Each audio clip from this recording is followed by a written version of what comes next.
తాకట్టులో ఉన్న బంగారాన్ని విడిపించి ఆ రోజు ఆన్లైన్ రేటుకే మేము కొంటాం. Sharma gold company. నమస్కారం.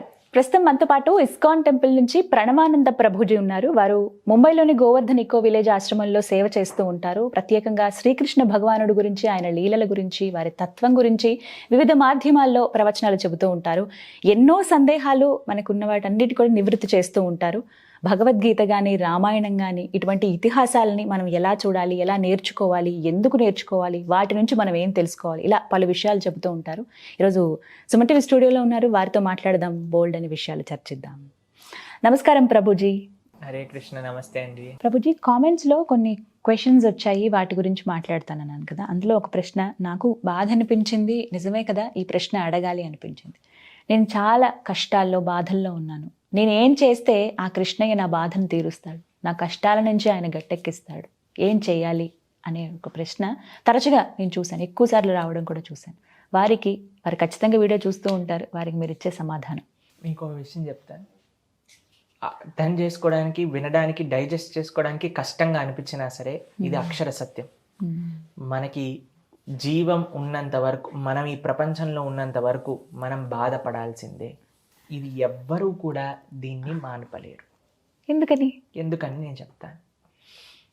జన్మ మృత్యు జరా వ్యాధి దుఃఖ దోషాను దర్శనం అని చెప్తుంది భగవద్గీత. భగవంతుడు చెప్తారు. ఈ ప్రపంచానికి స్వామి పెట్టిన పేరు దుఃఖాలయం. మనం ఇంతకు ముందు ఒకసారి ఇంటర్వ్యూలో ఈ విషయం గురించి ప్రస్తావన చేసుకున్నాం. అసలు కష్టం అంటే ఏంటి?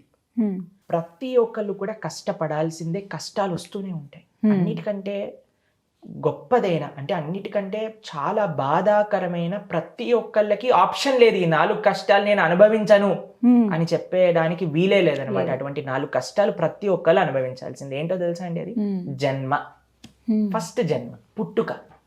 మనం మాత్రం ప్రెగ్నెంట్ అయిపోయారండి, పిల్లవాడు మాకు మనవాడో మనవరాలు పుడుతున్నారండి అని హ్యాపీగా ఉంటాం. కానీ లోపల వాడు పొట్టలో ఎంత కష్టాన్ని అనుభవిస్తూ ఉంటారు. గర్భస్థ నరకము అని అంటారు పేరు. ఎందుకంటే ఇప్పుడు చూడండి, మనం ఒక గోన్ సంచిలో మనం పెట్టి 9 నిమిషాలు మనల్ని హ్యాంగ్ చేశారనుకోండి, ఏమవుతుంది? మనకి 9 గంటలు హ్యాంగ్ చేస్తే 9 రోజులు పెడితే వాడు 9 నెలలు ఉండాల్సి వస్తుంది ఇక్కడ. చీకటి ప్రదేశంలో అమ్మాయి ఏం తిన్నా సరే ఆ రియాక్షన్స్, యాసిడ్ రిఫ్లెక్షన్స్, ఇవన్నీ కూడా ఆ జీవుడు అక్కడ అనుభవిస్తూ ఉంటాడు. దాని తర్వాత చెప్పుకోలేడు, ఏం చెప్పలేడు. క్రిమి కీటకాలన్నీ కూడా ఇబ్బంది పెడుతూ ఉంటాయి. చిన్న జాగా, అందుకే ఇలా ఉంటారు. మీరు చూసారనుకోండి, బేబీ స్కానింగ్ లో అలా చూపిస్తూ ఉంటారు కదా. ఎంత ఆ తపన అనేది ఉంటుంది అనమాట. దాని తర్వాత 9 నెలల తర్వాత ఎప్పుడైతే బయటకు వచ్చేస్తారో, చిన్న పిల్లలు చూడండి, మీరు ఏడుస్తూ ఉంటారు. వాళ్ళకి ఏమవుతుందో అర్థం కాదు. చీమ కుట్టిందా తెలియదు, లోపల ఆకలేస్తుందా తెలియదు. ఎంత ప్రయత్నించినా సరే, మేము అప్పుడప్పుడు చూస్తుంటాం, తల్లిదండ్రులు వచ్చి వాళ్ళని ఆడించడానికి ప్రయత్నం చేస్తారు, ఇలా ఇలా పైకి ఎత్తడానికి ప్రయత్నం, ఏం చేసినా సరే ఏడు పాపడం. కాబట్టి ఎంత బాధ. చిన్నగా ఉన్నప్పుడు పిల్లల్ని చూస్తే కూడా చాలా బాధ అనిపిస్తుంది. ఎందుకంటే వాళ్ళు ఎక్స్ప్రెస్ చేసుకోలేరు వాళ్ళ బాధ. సరే, ఇవన్నీ అయిపోయి వాడికి ఏమో ఆకలిస్తుందని మనం పాలు పట్టించేస్తాం, వాడేమో వామిటింగ్ చేసేసుకుంటాడు. ఏం కావాలో ఏంటో ఏం తెలియదా. సరే, ఇది అయిపోయిందా జన్మ. తర్వాత జర అంటారు, ఈ రోగం. ఒక్కొక్క రోగం వస్తే అసలు ఎంత బాధ అండి. ఇప్పుడు మనకి హైదరాబాద్ లో డెంగ్యూ, ఇంకా వైరల్ ఇన్ఫెక్షన్ ఉంది. డెంగ్యూ వస్తే అసలు హాస్పిటల్లో ఉండి ఎంత బాధపడతారంటే మొత్తం క్షీణించిపోతారనమాట. చూస్తారు, మన ప్లేట్లెట్స్ కౌంట్ తగ్గిపోతుంది అని చెప్తారు. అవును, ప్రతి ఒక్కటి. ఇప్పుడు ఈ విషయాలు ఇంతకు ముందు మాకు ఎక్స్ప్లెయిన్ చేయడానికి చాలా టైం పట్టేదండి. కానీ కరోనా తర్వాత అందరికి అర్థమైపోయింది, తెలిసిపోతుంది రోగం అంటే ఎంత భయంకరంగా ఉంటుంది. ప్రపంచంలో ఎంతైతే కరోనా ఇన్ఫెక్షన్ వచ్చాయి కదండి, అందరి శరీరంలో నుంచి ఆ వైరస్ ని మనం తీసి వేచేస్తే 1 గ్రామ్ కంటే తక్కువ ఉంటుంది. అంత చిన్న జీవి ప్రపంచాన్ని మొత్తం ఇన్ని సంవత్సరాలు గడగడలాడించింది. నిజమే. అంటే ఒక వ్యాధి ఎట్లా వచ్చిందండి అసలు కరోనా. అసలు మనం జీవితంలో ఇలాంటి ఫేస్ చూస్తామని కూడా ఎవ్వరు అనుకోలేదు. అసలు చనిపోయిన వాళ్ళు సొంత తల్లి, తండ్రి, భార్య, బిడ్డ ఎవరైనా సరే కనీసం అంతిమ సంస్కారాలు కూడా చేసుకోలేనంతగా దూరం నుంచి మాస్క్ పెట్టుకొని వాళ్ళు వెళ్ళిపోతున్నారన్నా సరే ఏం చేయలేకపోయారు. ఎన్ని దేశాలలో ఇట్లా డస్ట్, చెత్తను పడేసినట్టుగా బాడీస్ ని పడేసేసి మనం పూర్తి చేశారు. కాబట్టి ఎవరైనా నేను రోగం నుంచి ఇమ్యూన్ అవుతాను ఈ ప్రపంచంలో అని చెప్పగలుగుతారా అండి? మీకు విషయం తెలుసా, మనం చూస్తే మనకి కళ్ళకు ఒక డాక్టర్ ఉన్నాడు, ఆ, ఈఎన్టీ స్పెషలిస్ట్ ఉంటాడు, బ్రెయిన్కి ఒక డాక్టర్ ఉంటాడు, హార్ట్కి ఒక డాక్టర్ ఉంటాడు, బోన్స్కి ఒక డాక్టర్ ఉంటాడు, స్కిన్కి ఒక డాక్టర్ ఉంటాడు, స్టమక్ ఒక డాక్టర్ ఉంటాడు. మనం ప్రతి అంగం కింద నుంచి పై దాకా ఒక్కొక్క స్పెషలైజేషన్ ఉంది. అంటే మన బాడీలో ఉండే ఒక్కొక్క పార్ట్ ఎంత ప్రాబ్లం ఇవ్వచ్చో మనకు అర్థం చేసుకో కదా. ఇంత మెడికల్ కాలేజ్ ఇప్పుడే వస్తూ ఉంటే యశోద హాస్పిటల్ ఎంత పెద్దది చూసాను. ఇప్పుడే మేము దారిలో వస్తున్నప్పుడు, ఎందుకండి ఇంత ఇంత పెద్ద పెద్ద హాస్పిటల్? ఎందుకంటే రోగాలు అన్నీ పెరిగిపోతున్నాయి. అవును. ఫస్ట్ది జన్మ, దాని తర్వాత వ్యాధి. ఈ రెండు ప్రాబ్లమ్స్ నుంచి ఎవరు బయటికి రాలేరు. మూడవ విషయం చెప్తాను, వృద్ధాప్యం. వృద్ధాప్యం అనేది ఎంత ప్రాబ్లం అంటే అసలు ఎంతమంది మాకు చెప్తుంటారు, ప్రభుజీ తినలేకపోతున్నాను, తినదరగదు, నిద్ర రాదు, మనసంతా బాధగా ఉంటుంది, ఒళ్ళు నొప్పులు, నడుము నొప్పి, మోకాల నొప్పి, పిల్లలు చూసుకోరు, పిల్లల పైన రంది, ఇన్ని ఉంటాయి. ఎవరైనా బెడ్ రిడన్ అయిపోతే వాళ్ళ యొక్క అవస్థ ఎంత అవస్థ అండి. పుండ్లు రావటాలు. ఇప్పుడు మనకి తెలుస్తుంది వృద్ధాప్యంలో ఎంతగా కేర్ టేకర్స్ పెట్టడం, కేర్ టేకర్స్ బాగా చూసుకోకపోవటం, అసలు అదో నరకం. అవునండి. అన్నిటికంటే లాస్ట్ది జరా, వ్యాధి, మృత్యు. దీని నుంచి అయితే ఎవ్వరు తప్పించుకోలేరు కదా. అది సాధ్యమే కొన్ని కాదుగా. వేల తేళ్లు కుట్టినంత నొప్పి. మన జీవితం మొత్తం కూడా దేనికోసం బ్రతికామో అదంతా మన దగ్గర నుంచి తీసుకెళ్ళిపోతున్నారు అనే ఒక తపన ఆ జీవుడు మృత్యు యొక్క సమయంలో, మృత్యు తర్వాత నరకానికి వెళ్ళటం, అక్కడ ఈ ప్రపంచం అనేదే జన్మ, మృత్యు, జరా, వ్యాధితో కూడుకున్నది. ఇది కాకుండా ఇంకో ఆఫర్ కూడా ఉంది మనకి, ఆధ్యాత్మిక, ఆది భౌతిక, ఆది దైవిక క్లేశములు అని ఉంటాయి. అంటే మన మనస్సు, మన శరీరం మనకు కలిగించే క్లేశములు, మిగతా వాళ్ళ నుంచి మనకు అనిపించే క్లేశములు. నిన్నటి కాక మొన్న ఒకరితో మాట్లాడుతూ, ప్రభుజీ మేము బాగానే ఉంటాం ప్రభుజీ, నాకు ఆరోగ్యం కూడా అంతగా ఏమి ఇబ్బంది పెట్టదు, కానీ వేరే వాళ్ళు మమ్మల్ని ఇబ్బంది పెడుతూ ఉంటారు ప్రభుజీ. విన్నారా ఇలా? ఉంటాయి, చాలా మంది చెప్తూ ఉంటారు. కాబట్టి వేరే వాళ్ళు ఏంటి, ఒక చిన్న దోమ మనల్ని ఇబ్బంది పెట్టి, అది ఎవరైనా ఏదైనా సరే ఈ ప్రపంచం అనేదే దుఃఖాలతో కూడుకుందండి. దీనికి శాశ్వతమైన సొల్యూషన్ మీకు కావాలి అని అంటే, ఈ ప్రపంచం నుంచి వెళ్ళి మళ్ళీ ఈ ప్రపంచంలో రాకుండా ఏం చెయ్యాలి అని అంటే, భగవద్భక్తి మార్గము.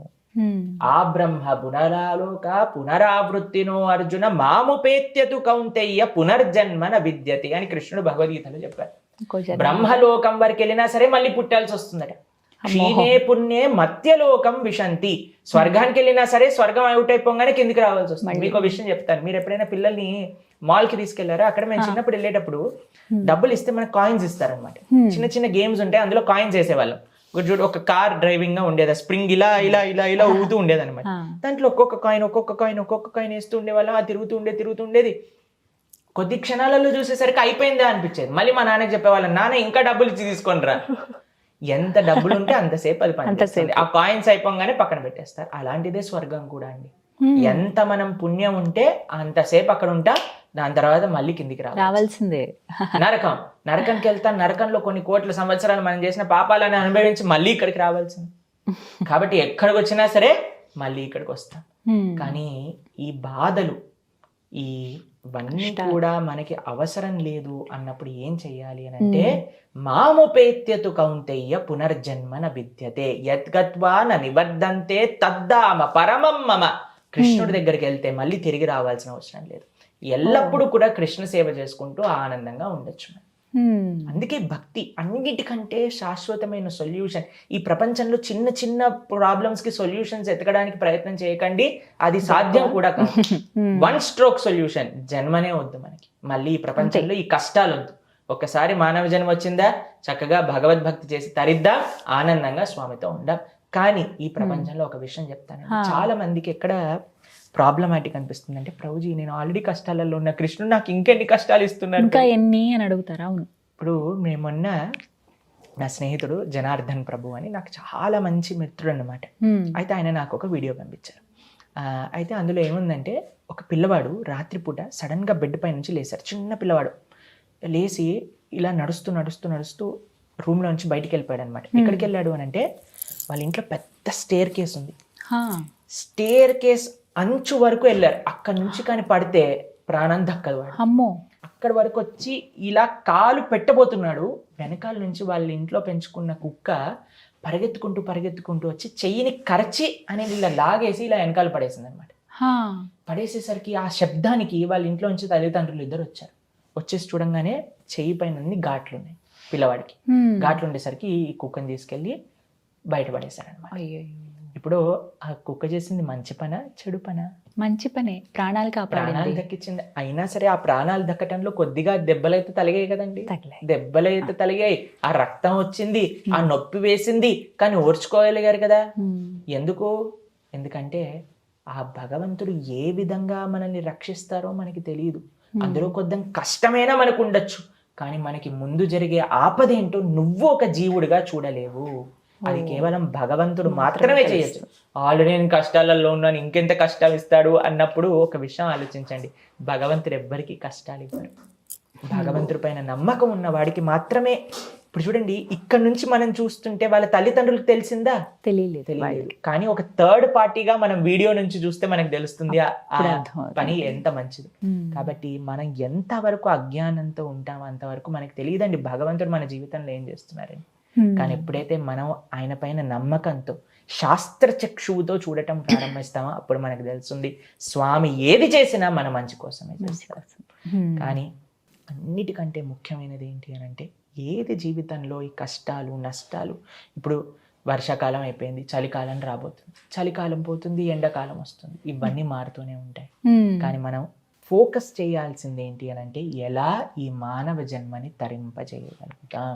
దుర్లభో మానుషో దేహో తదపి దుర్లభం అర్ధతం మనుష్యత్వం ముముక్షత్వం వైకుంఠ ప్రియ దర్శనం. దుర్లభమైన మానుష్య జన్మని ఎలా మనం చక్కగా సార్థకం చేసుకోవచ్చు అనే విషయం గురించి మనం నిరంతరము కూడా పరితపించాలి. చక్కగా వివరించారు ప్రభుజీ. అంటే తెలుసుకున్నాం, కష్టాలు ఉన్నాయి కదా, ఇంకా బాధపడకుండా ఆ కష్టం ఎందుకు ఇచ్చాడో ఆ పరమార్థం ఏమిటో తెలుసుకోవాలి ప్రతి అది ఒక్కరు. ఎప్పుడైతే మనం భగవంతుడిని నమ్ముకొని చక్కగా శాస్త్ర అధ్యయనం చేస్తూ భగవద్గీతలు శ్రవణం చేస్తూ ఒక గురువు యొక్క అనుగత్యంలో ఉంటే అప్పుడే మనకు తెలుసుకోవచ్చు. అందుకే ఈ జ్ఞానము అనేది మనకి చాలా ఇంపార్టెంట్. ఎందుకంటే చాలా మంది మాకు చెప్తూ ఉంటారు, ప్రభుజీ ఈ రోజు మేము కష్టం అనుకున్నాం, కానీ దాని తర్వాత చూస్తే ఆ రోజు అలా జరగకపోతే ఈ రోజు మేము ఉండే వాళ్ళమే కాదు. ఇది మనం లాస్ట్ టైం కూడా డిస్కస్ చేసుకున్నాం ఈ విషయం గురించి. టైటానిక్ ఎగ్జాంపుల్ మనం చెప్పుకున్నాం. కాబట్టి మనం చాలా, మీకు ఒక చిన్న ఉదాహరణ చెప్తాను. ఒకసారి ఒక రాజుగారు ప్రొద్దున పూట లేసారనమాట. లేచి ఇలా గార్డెన్ లో వెళ్తూ ఉండేసరికి రోజా పువ్వు మనకి తెలుసు కదండి, వాటికి ముళ్ళులు ఉంటాయి. ముళ్ళు ఇలా తలిగి గీసుకొని రక్తం రావటం ప్రారంభమైంది అనమాట. అయితే రాజుగారు ఈ యొక్క సభలోకి వెళ్ళారనమాట. వెళ్ళి, నాకు ఇలా ప్రొద్దున పూట అయింది, ఇలా గీసుకొని నాకు తెగిపోయింది చెయ్యి, ఎవరు కారణం దీనికి అనగానే అక్కడ మంత్రి అన్నారు, రాజుగారు మీరు ప్రొద్దున పూట లేవంగానే ఎవరి ముఖం చూసారండి అని అన్నారనమాట. అయితే మనకి చెప్తారు ఆయన, అయ్యా నేను ఒక తోటమాలి యొక్క ముఖాన్ని చూశాను, ఇలా జరిగింది, నాకు చాలా ఇబ్బంది అయింది అనగానే ఆయన రాజుగారు చెప్తారు, ఆ తోటమాలికి శిక్ష వేసేయండి అని వేసేస్తారనమాట. సరే అని ఈ రాజుగారు వెళ్తూ ఉన్నారు, మంత్రి గారిని కలిశారు, ఒక మంత్రి గారిని కలిశారనమాట. కలిసి, అయ్యా నా చెయ్యికి చూడండి ఈరోజు తెగిపోయింది, రక్తం వచ్చింది బాగా ప్రొద్దున పూట. అంటే ఏం జరిగినా మీకు మంచి కోసమే జరిగింది అని చెప్తారనమాట. చెప్పినప్పుడు, నాకు చెయ్యి దిగటం మంచి కోసం అని చెప్తావా, ఎంత ధైర్యం నీకు, వీడిని తీసుకెళ్లి జైల్లో పడేసేయండి అని చెప్తారు. మంత్రిని తీసుకెళ్లి జైల్లో పడేస్తారనమాట. ఈ రాజుగారు వేట కోసం వెళ్తూ ఉన్నారు, వేటాడుతూ ఉన్నారు. మధ్యలో కొంతమంది బండిపోతులు, దొంగలు అంటారు కదండి, వాళ్ళు పట్టేసుకొని ఈయనని తీసుకెళ్ళిపోయారు. ఒక ఏమంటాం, బ్లాక్ మ్యాజిక్ ఇవన్నీ చేస్తారు కదా, దాంట్లో బలి ఇవ్వడానికి అనమాట, ఒక మనిషిని బలి ఇవ్వడానికి తీసుకెళ్ళిపోయారు అనమాట. తీసుకెళ్లి బలిపీఠం పైన ఈ రాజుగారిని పడుకొని మొత్తం శరీరాన్ని క్షుణ్ణంగా పరిశీలన చేసేటప్పుడు ఈయనకు తెలిసింది ఏంటంటే, ఇక్కడ ఒక తెగిపోయింది, ఈయనకి ఘాట్ ఉంది, కాబట్టి ఈయన బలి ఇవ్వడానికి పనికిరాడు అని ఈయనను వదిలేస్తారనమాట. వదిలేయంగానే ఆయన ఎలాగైనా సరే పరిగెత్తుకుంటూ చెరసాలకు వచ్చి మంత్రి కాళ్ళపైన పడిపోయి, అయ్యా నిజంగానే నువ్వు కరెక్ట్ చెప్పావు, ఈరోజు నా మంచి కోసమే చెయ్యి తెగింది అని బాధపడుతూ ఉన్నా, కానీ ఇప్పుడు నాకు మంచి జరిగిందని తెలిసేది. చాలా సంతోషం రాజుగారు, మీకు తెలిసింది. అయితే ఈ మంత్రి గారిని రాజుగారు అడిగారు, నాకు చెయ్యి దిగటం వల్ల నాకు మంచి జరిగింది, నేను ప్రాణాల నుంచి బయటపడ్డా, కానీ నిన్ను చెరసాలలో వేయటం నీకెలా మంచి జరిగింది అని అడిగారు అనమాట. అప్పుడు మంత్రి అన్నారు, అయ్యా రాజా, నువ్వు నన్ను చెరసాలలో వేయకపోతే నీతో పాటు నేను వచ్చి ఉండేవాడిని, నిన్ను వదిలేసి నన్ను పట్టుకొని నన్ను బలిచ్చేవాడిని, కాబట్టి నన్ను చెరసాలలో పెట్టడం నాకు మంచిది, నీ చెయ్యి దిగటం నీకు మంచిది అని చెప్పారు. కాబట్టి అండి, మన జీవితంలో ఏది జరిగినా మన మనసి కోసమే, ఆ భగవంతుడి యొక్క హస్తాన్ని, ఆ భగవంతుడి యొక్క చేయిని ఎందుకు ఈ విధంగా నడిపిస్తున్నారు అని ఆలోచించినప్పుడే మనకి ఆ విషయం తెలుస్తుంది. కొన్నిసార్లు ఆ బాధలో మనకి తెలియకపోవచ్చు, ఎందుకంటే ఈ కర్మ ఇవన్నీ అర్థం చేసుకోవడం చాలా కఠినమైనవి. ఎందుకు నాకు ఈ అన్యాయం చేశావు అనే బాధ, ఆ తపన వస్తూ ఉంటుంది. కానీ ఇవన్నీ నేను ఒప్పుకుంటానండి, తప్పకుండా బాధపడతారు, మనిషి అంటే బాధపడతారు. ఉంటుంది. కానీ ఈ విషయాన్ని మనసులో పెట్టుకోండి, మనుషుకి సంబంధించిన విషయం, కృష్ణుడు ఎవ్వరికి అన్యాయం చెయ్యడు. మనకి ఎక్స్టర్నల్గా అది అనిపించినా ఆయన ఏదో మంచి దాని లోపల తప్పకుండా దాగుంటుంది అనే నమ్మకం మనకు కావాలి. ఇంత చక్కగా వివరించారు ప్రభుజీ. నమస్కారం.